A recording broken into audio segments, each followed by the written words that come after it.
लीजिएगा। हमें पता वो ब्लैकमेलर है, ब्लैकमेलिंग करता है, उसके बावजूद भी उसको इतना पूछ लेना हमारी तरफ से कोई फ़ोन कोई बात उससे, ये डेमोक्रेसी है। जो कुछ करना चाहे वो अपने हिसाब से कर सकते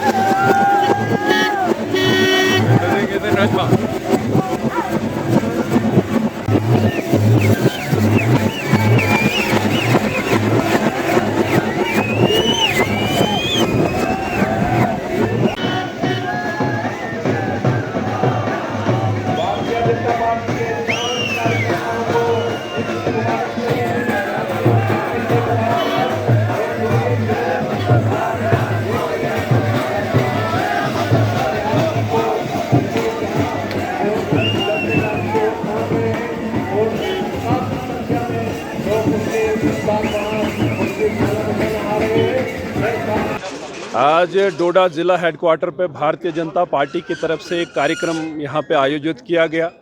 आप सब जानते हैं कि 4 रियासतों में भारतीय जनता पार्टी पूर्ण बहुमत की सरकार दोबारा से बनाने जा रही है और हमारा साथ में यहाँ वीडीसीज़ का एक ऐतिहासिक फैसला हुआ है। काफ़ी अरसे से ये हमारे जो वीडीसी के जो मेंबर्स थे उनकी ये मांग थी, डिमांड थी कि हमारा जो भी ऑनरेरियम है, जो सैलरी है, वो डायरेक्ट हमारे अकाउंट में आए। तो भारतीय जनता पार्टी की सरकार ने वो ऐतिहासिक फ़ैसला लेके 30,000 परिवारों को जो उससे लाभ होगा आज उनके खाते में डायरेक्ट पैसा जाएगा। लेकिन एक बहुत बड़ी जीत जो परसों हुई है उसके लिए मैं अपनी ओर से तमाम डोडा डिस्ट्रिक्ट के लोगों को बधाई दूंगा और ख़ासकर प्रधानमंत्री जी और हमारे राष्ट्रीय अध्यक्ष जी जो उन्होंने जो भारतीय जनता पार्टी के लिए जो काम किया है, खासकर यूपी में जो योगी जी का जो वहाँ पे कामकाज रहा। एक ये कहा जाता था कि शायद दोबारा रिपीट करना बहुत मुश्किल होगा, लेकिन भारतीय जनता पार्टी के कार्यकर्ताओं को, वो यूपी के हों, वो उत्तराखंड के हों, वो मणिपुर हो, गोवा है, उन सब को, या पंजाब के हमारे जो कार्यकर्ता हैं, उन्होंने दिन रात मेहनत करके एक प्रचंड बहुमत जो प्राप्त किया है, उसके लिए मैं सब देशवासियों को बधाई देना चाहूँगा।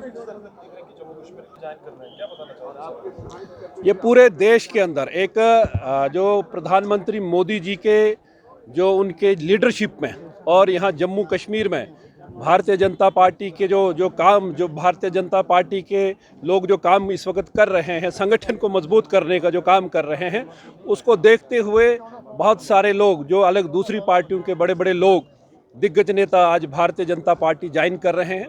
हम उनका वेलकम करते हैं, स्वागत करते हैं। आप यहाँ पे देखेंगे कि मुबश्शिर आज़ाद साहब जो भले से जो आज़ाद साहब के जो भतीजे हैं, उन्होंने भी परसों वहाँ पे जम्मू में ज्वाइन किया है। हम इनका भी वेलकम करते हैं। ये कारण है कि बाकी पॉलिटिकल पार्टीज़ के नेता ये समझ रहे हैं कि विकल्प यहाँ पे अगर जम्मू कश्मीर हो या देश के अंदर भारतीय जनता पार्टी से कम्पीट करना इतना आसान नहीं होगा। तो उन्होंने भी ये सोचा है कि हम भारतीय जनता पार्टी में रहे। हम उनका वेलकम स्वागत करते हैं। सर, आपने अपनी स्पीच में जो है कहा कि वीडीसी के जो है माँ है बीजेपी, तो उसी जगह पे हमने देखा है कि आप सौतेली व्यवहार जो है कर रहे हो, अनपेड जो है ना, के साथ। बिल्कुल नहीं, ऐसी कोई बात नहीं है। मैंने अपने भाषण में ये भी कहा है कि जो एक पेड मेंबर का जो रोल रहा है, अनपेड वाले का भी वही रोल रहा है।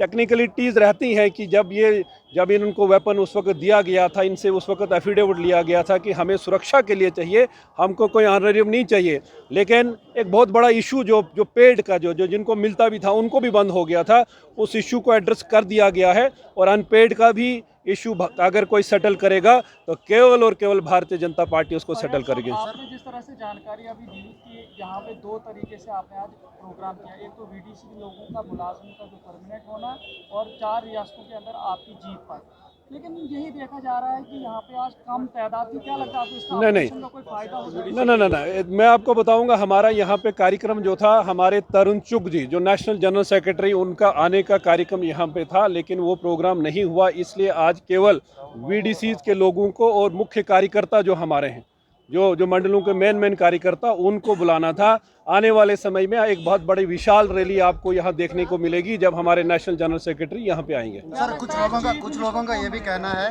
कि आप जो है प्रॉब्लम्स खुद क्रिएट करते हो और बाद में फिर क्रेडिट भी जो है जैसे खुद ही ले जाते हो। जैसे कि वीडीसी को लेकर हमारे किस टाइप की प्रॉब्लम? आप अगर पहले अगर एसपीओ आप पावर में है, आप पहले चाहते तो पहले ये सॉर्ट आउट कर सकते थे। पहले आप जो है अपने खाते में पैसा डाल सकते थे सबका, लेकिन आपने वो नहीं किया। 3-4 साल आपने लगा दिए इसमें। अभी जो अनपेड का है, अभी वो भी रो रहे हैं, वो कह रहे हैं कि हमारा कब आपकी काम होगा? जानकारी के लिए बता दूं कि भारतीय जनता पार्टी ने वीडीसी जो बनाई उसमें 3 एसपीओज होते थे और 5 मेंबर्स होते थे। 3 लोगों के नाम पे पैसा आता था उनके अकाउंट में और उनको डिस्ट्रीब्यूट करना होता था। उनका जो डिस्प्यूट जो बना उन लोगों का बना, भारतीय जनता पार्टी का कोई लेना देना नहीं इसमें। वो उनका डिस्प्यूट था और उसको एड्रेस करने के लिए जब ये देखा कि भाई इन लोगों को कुछ नहीं मिल रहा है तो फिर उसकी एक नई से पॉलिसी बना के होम मिनिस्टर ने वहाँ से एक ऑर्डर किया कि डायरेक्ट जितने भी हमारे वीडीसीज के मेंबर हैं डायरेक्ट उनके अकाउंट में पैसा उनको मिले, ताकि न कोई झगड़ा न कोई लड़ाई। अभी बीजेपी ने जो है वायरल हो रही थी जिसमें ड्राफ्ट के बारे में बताया जा रहा था, और क्या वो उस पे पहले भी हमारे प्रदेश अध्यक्ष जी ने बताया है, मैंने भी उस पर कहा था कि वो एडिटिंग करके ब्लैकमेलिंग का कोई एक सिस्टम होगा, धंधा होगा। ऐसी कोई भी बात नहीं है। कॉन्स्टिट्यूंसी जो बननी है विद इन डिस्ट्रिक्ट बननी है, ये पहले से सबको जानकारी है। ऑडियो वायरल की थी उसने प्रेस कॉन्फ्रेंस में ये भी बताया था इसमें कोई भी एडिटिंग नहीं है। क्या नहीं थी? वो कह रहा था इस तरह की कोई भी एक्टिंग नहीं ना ना ना, उसके कहने पार्टी से खतरा है। कोई खतरा नहीं है। ये डेमोक्रेसी है, जमहूरियत। आप उसको पूछ लीजिएगा, हमें पता वो ब्लैकमेलर है, ब्लैकमेलिंग करता है। उसके बावजूद भी उसको इतना पूछ लेना, हमारी तरफ से कोई फ़ोन कोई बात उससे, ये डेमोक्रेसी है। जो कुछ करना चाहे वो अपने हिसाब से कर सकता है, लेकिन हमारा एक ही लक्ष्य, एक ही टारगेट है कि आने वाला समय में जम्मू कश्मीर में जो चुनाव होंगे, भारतीय जनता पार्टी की सरकार यहाँ बनेगी और भारतीय जनता पार्टी का मुख्यमंत्री यहाँ पे होगा।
में वीडीसी के जो सदस्य हैं वो सब कार्यक्रम कर रहे हैं।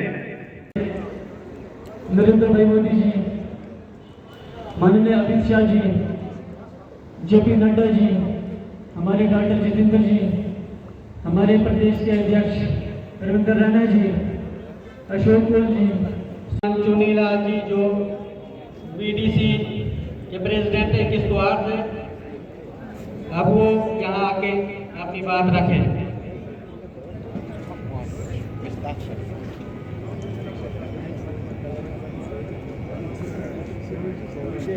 सुंदूरलाल जी कोतवाल, अब फिर इस सीक्वेंस में आ जाऊंगा। मेरे मोहतरम गजत सिंह जी, फिर हमारे रशपाल जी और हमारे आखिर पे वहाँ आपको सभी जिस तरह से हमने बहुत सारे सवाल भी पूछे और जिस तरह से एक ऑडियो जो है वायरल हो रही थी और उसके बाद इन्होंने साफ तौर पे बताया कि हमारा पहले भी इसके ऊपर जो है स्टेटमेंट आ गया था और बहुत सारे लोग जो है इसके ऊपर हमें जो है ब्लैकमेलिंग तक कर रहे थे। और जिस तरह से इन्होंने बताया कि नेक्स्ट टारगेट जो है हमारा जम्मू कश्मीर है, अब आने वाला समय ही बताएगा कि जनता किस तरह से जवाब देती है। और जिस तरह से आज इन्होंने VDC के जिस तरह से बताया कि एक तो 4 विक्ट्रियाँ हमारी 4 स्टेटों में और उसके बाद जो है जो VDC का जो फैसला सामने आया है उसके चलते जो है हमने यहाँ पर एक रैली जो है जनता के सामने रखी थी। फिलहाल देखते रहें। सर इम्तियाज़ अहमद है और जो मेरी फ़र्म चल रही है वो है इम्तियाज़ इंटरप्राइज़ के नाम से। 8 सालों से इस फ़र्म को चला रहा हूँ मैं। ये मेरी फ़र्म यहाँ पे तोंदवा डोडा सिटी में है। तो मेरे पास जो मशीनरी है वो एग्रीकल्चर एंड हार्टिकल्चर के रिलेटेड है। इसमें सर हमारे पास जो है पावर टिलर आता है, वो फार्मर को ज़मीन खोदने के काम में लगता है। ब्रश कटर आते हैं हमारे पास, स्प्रे पंप्स आते हैं, प्लस जो इनका ऑल स्पेयर पार्ट है वो मैं पूरे सप्लाई यहाँ पे देता हूँ होलसेल में। तो मेरे जो आउटलेट्स हैं वो भद्रवा में भी है और यहाँ पे किश्तवाड़ में भी है, पाडर में भी है।